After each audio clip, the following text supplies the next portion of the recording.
In this week, I would like to look a little bit at complex reactions because they are basically the fabric of life. They dictate what's going on in the cell. So, for example, last week we had a look at a reaction where we had two reactants. So we had A plus B. And of course, we can have more reactants, plus C, whatever. And they all react together and form some products, D plus E or something like that. So how can we write the general rate law for these things? Well, first of all, we can write, for example, the rate law for A, the change in the concentration of A per time unit dt equals, and in this case, we just use all the reactants on the left-hand side. So we have negative, because we consume the reactants, negative K times the concentration of A to the power of, say, M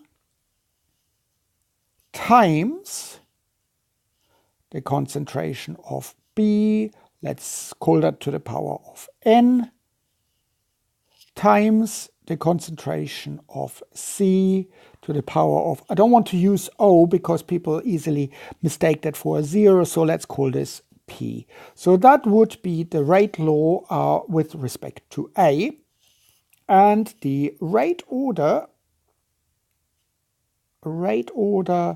for A, that would be, of course, M. The rate order for B would be N, the rate order for C would be P. But we can also identify an overall rate order.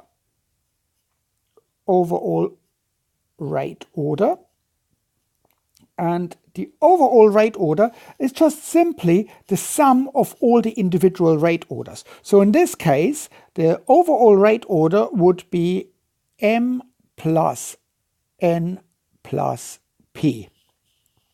And again, a rate order can be basically anything, any number. It is just simply a mathematical concept that describes these general rate law expressions.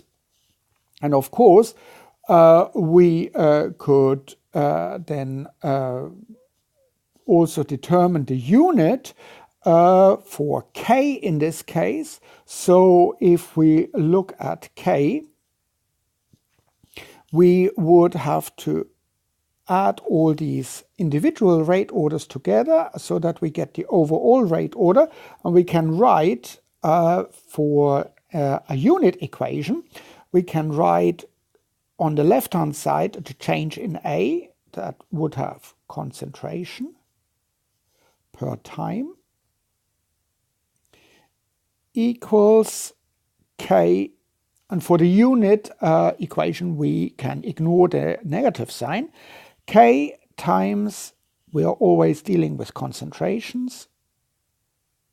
Concentrations to the power of M plus N plus P. And from that, of course, we can very easily then determine our K unit. So K equals concentration over time times concentration to the power of M plus N plus P. And that would give us the unit concentration to the power of 1 minus M plus N plus P times